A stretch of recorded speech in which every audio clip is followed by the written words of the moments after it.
I was snorkeling the other day and came across a creature that captivated me. From underneath the boulder of coral and rock, there was this giant lobster staring back at me. Its whiskers must have been like 3 feet long, and its colors were iridescent blue and burnt orange. It was glowing, and its eyes were bulging out of its body, staring back at me. I thought to myself, Vägev Vähk, the powerful crayfish from Estonian Fairy Tales, a wish-granting crustacean that every child knows. Suddenly it felt very uncomfortable. It's as if the lobster was staring straight into my soul. I felt exposed and vulnerable, so I just hastily said, "Nice to meet you," and kept going.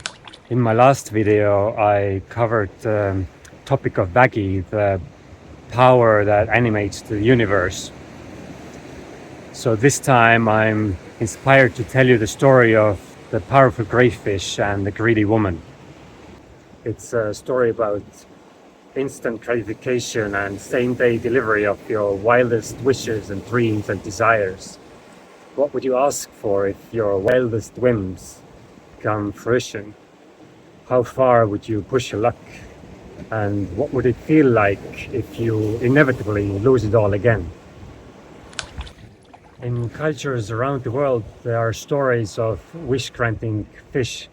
The Estonian version was written by F.R. Kreutzwald in the 19th century. And the translation I'm loosely following is from the 1985 English version of his book, The Old Estonian Fairy Tales. Bear in mind the 19th century Christian morals and gender roles.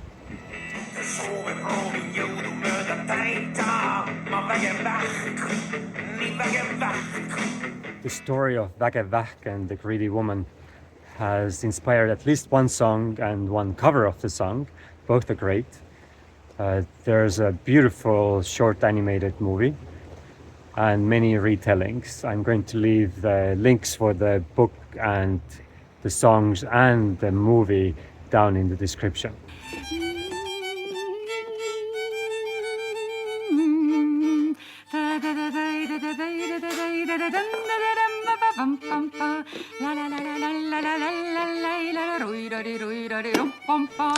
Now on to the story. If you enjoy this kind of content, please like and subscribe below.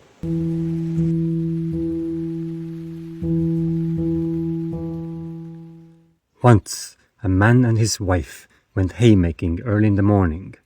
When it was time for dinner, the wife said to her husband, "Go to the river and see if you can catch a crawfish or any other fish to go with our bread." The man, though sore and tired, did not dare to cross her, for as it sometimes happens, it was the wife who wore the pants in their household. He stepped into the river, and upon thrusting his hand under the very first stone, he pulled forth a mitten-sized crawfish. "Goodness gracious," the man thought to himself. "What a lucky find! Never in my life have I set eyes on such an enormous crawfish." But the next moment he was to experience an even bigger surprise. The crawfish began to entreat him in a clear human voice. "Let me go, dear friend. I must have fallen asleep in the heat of the day and not have heard you approach before your fingers got hold of my claws. I do not think you would relish my flesh, that in the course of 100 years has become tough and leathery. What would you gain by my death? And what's more, I'm not really a crawfish at all, but a human being like you. An evil spell has turned me into a crawfish." The perplexed man said, "Dear brother Crawfish, I cannot grant your wish. As for me, I'd let you go immediately, but I've got a nagging wife at home who would squeeze hell out of me if I were to go home empty-handed and tell her what an opportunity I let slip."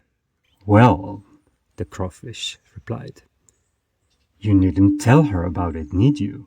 The man scratched his head and said hesitantly, "Oh, brother, if you knew how cunning my wife is and how she can get everything out of me, you'd not say that. I can't keep anything from her." To this the crawfish smilingly replied, "As I can see, dear stranger, you are one of those men who dance to their wife's piping, and I can but pity you with all my heart. But pity will not be used to you. If you let me go, I'll generously provide you with things to appease your nagging wife. Although I am small compared with you, I am much more powerful than you are." The man hesitated a while, then said, "Well, if it were possible for you to avoid a quarrel with my wife about letting you go, I'd free you at once." The crawfish asked, "What kind of fish is your wife most fond of?" The man answered, "I wouldn't know, but I don't think it matters what kind they are. The main thing is that I shouldn't go home empty-handed." The crawfish told him to put his hat down on the riverbank and then called out, "Hat, get filled with fish." And the poor man couldn't believe his eyes. The hat was heaped with fish. "Maybe this little magic trick will help you see what power I wield," the crawfish remarked. "From now on, you can get a hat filled with fish every day if you want to. Should you have any other wishes, call out to me like this: 'Out of burrow, brother crawfish, out of bulrush, creature black,' and I'll be there. But mind, if you want to be smart, don't tell your wife about today's happening. You'd only be asking for trouble." The man promised to keep the secret as long as possible, thanked the crawfish for the good fish and the generous promise, let it crawl back into the river, and then went home happily. His wife's face lit up with pleasure when she caught sight of such a plentiful catch. She cleaned the fish and started cooking them. The man couldn't remember when he had been showered with so many words of thanks and praise. "See how lucky you are whenever you do things my way," she said when they were eating their dinner. In this manner they lived in peace and happiness for a whole week. The husband caught a hatful of fish from the river every day, and they took great delight in their meals. But on Sunday, when they were again having fish for dinner, the wife sniffed at the fish and said, "A nice state of affairs this is. I'm sick and tired of the wretched fish. The mere thought of them makes my stomach turn. Can't you afford to feed me better than that?" When the husband asked what she would want to have instead, the answer came promptly: "A bowl of broth and some ham would be just the thing." The man promised she would have her wish the next day, but when he began to think about it, he grew rather sad and wondered whether the good crawfish would be able to gratify that whim of hers. At sunrise he went to the river bank and called out timidly, "Out of burrow, brother crawfish, out of bulrush, creature black." In an instant the crawfish was out of water and lay sprawling on the riverbank. He asked the man, "My friend, what is it that you want?" The man replied, "I have no wishes whatsoever, but it is my wife who yearns for another sort of food, as she is tired of eating fish." The crawfish smiled and asked what food the wife was craving for. When he learned about the desire, he taught the husband, "Go home and every morning give 3 taps on the table with your little finger and say, 'A bowl of broth and some ham for dinner,' and your wish will be fulfilled. But I warn you not to give in to your wife's desires, or you will bitterly regret it later on." The following day the man carried out the crawfish's instructions, and there on the table stood a bowl of hot broth and a chunk of delicious ham. And again the couple lived in peace and happiness.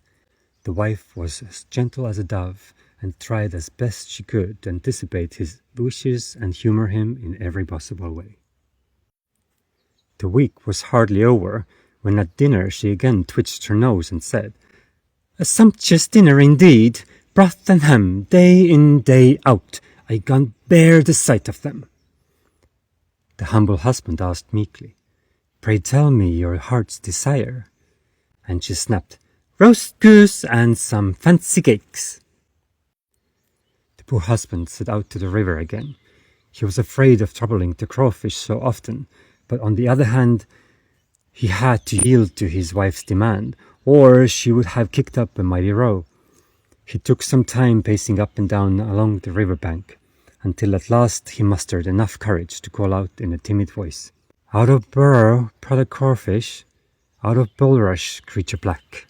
In a flash, the crawfish shot out his black claws above the water and asked, "What is your wish now, my friend?" The man replied, "I do not want anything, but my wife has taken a dislike to broth and ham, and wants something else for a change." Now the crawfish asked after the wife's wish, and when he had heard the husband out, he said to him, "Go home, my friend, and don't worry about it. Your wife's wish will be granted." On the next day, when it was about time for dinner, the poor man kept casting anxious glances towards the table. He was not quite sure whether the crawfish would keep his promise.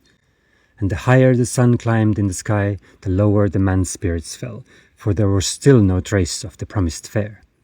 But exactly at dinner time, a roast goose and fancy cake stood on the table. This made the wife happy once more. Her tongue was sweet as honey, and she was just as gentle and affectionate towards her husband as if they had been wedded only the day before.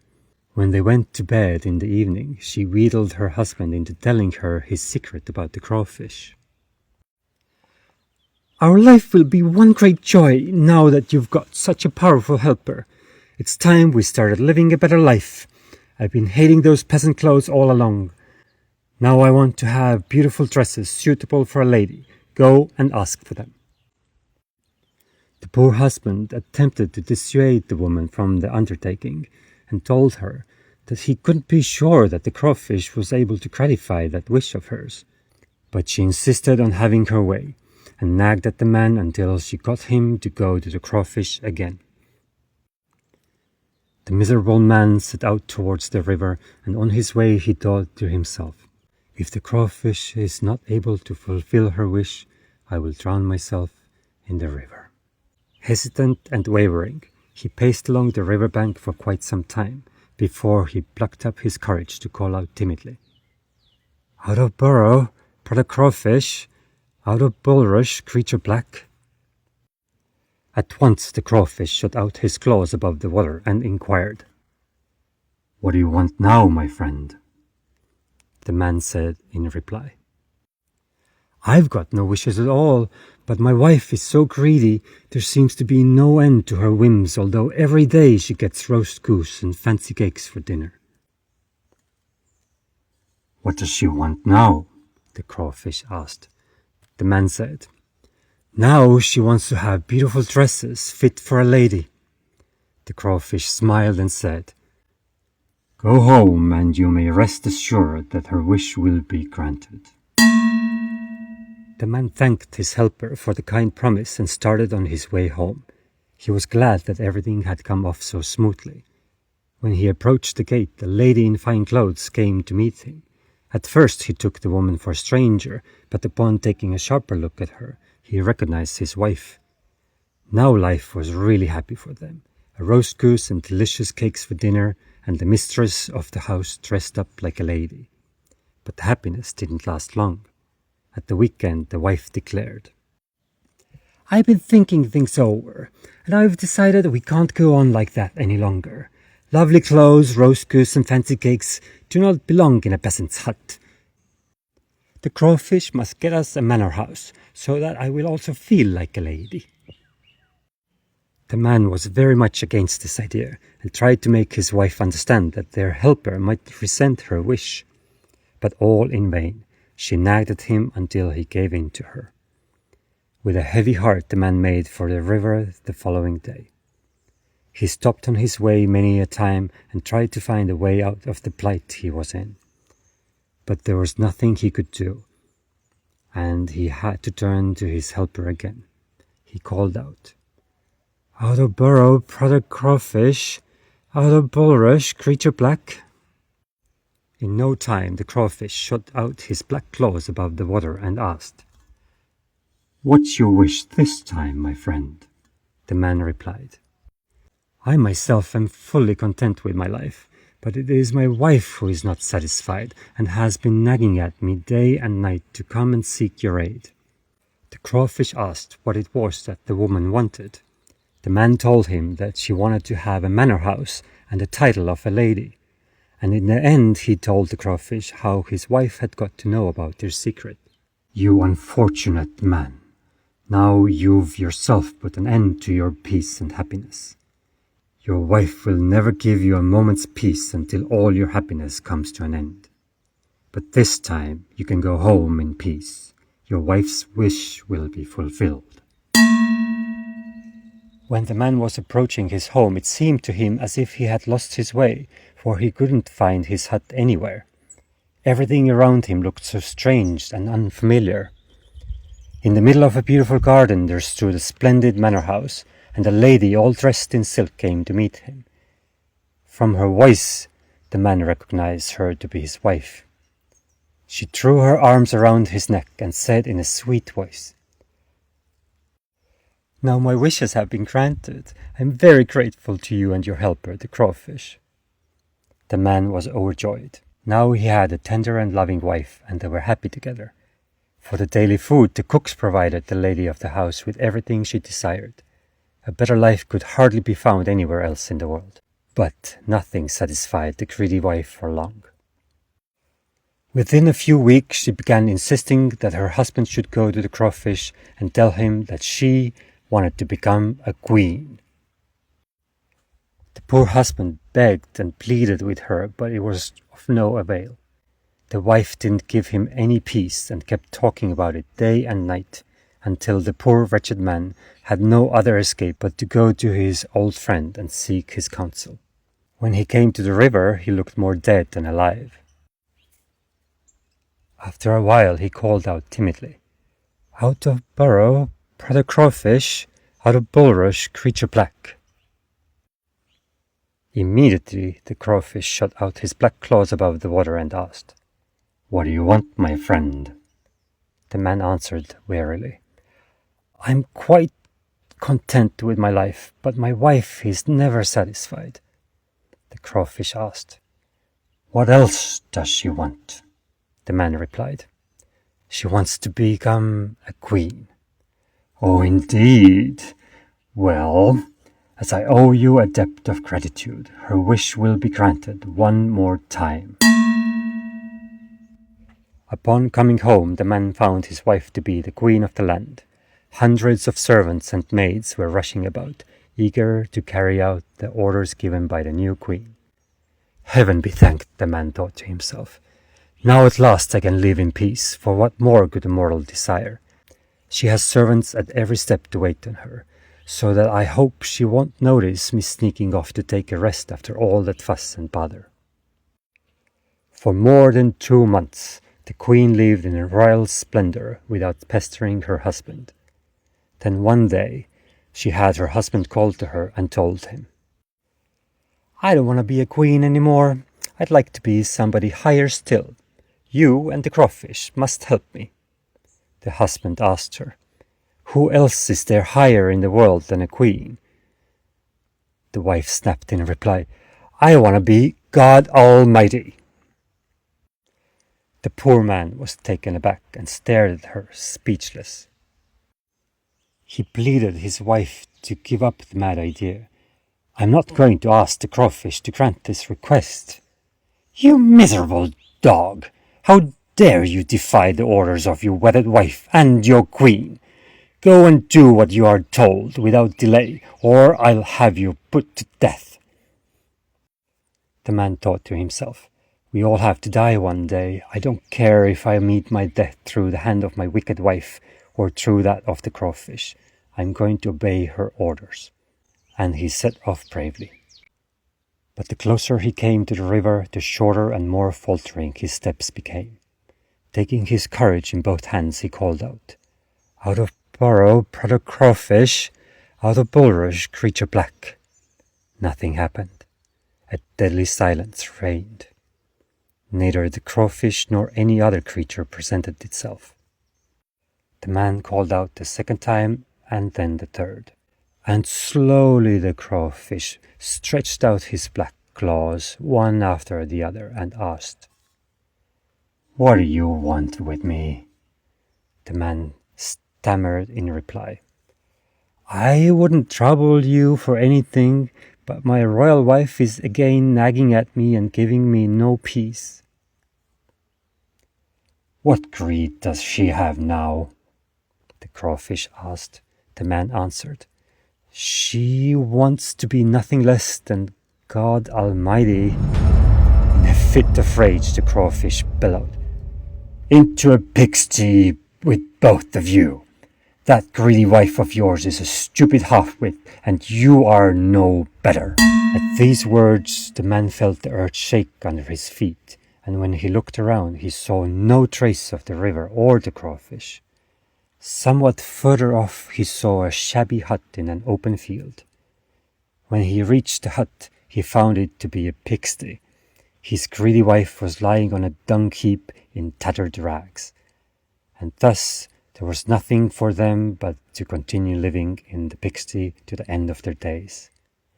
As the old saying goes, one gets what one deserves.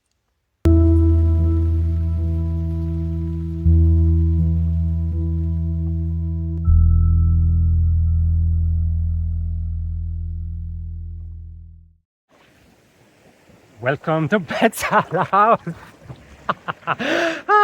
a gathering place for creatures and characters from Estonian mythology, folk tales, and legend.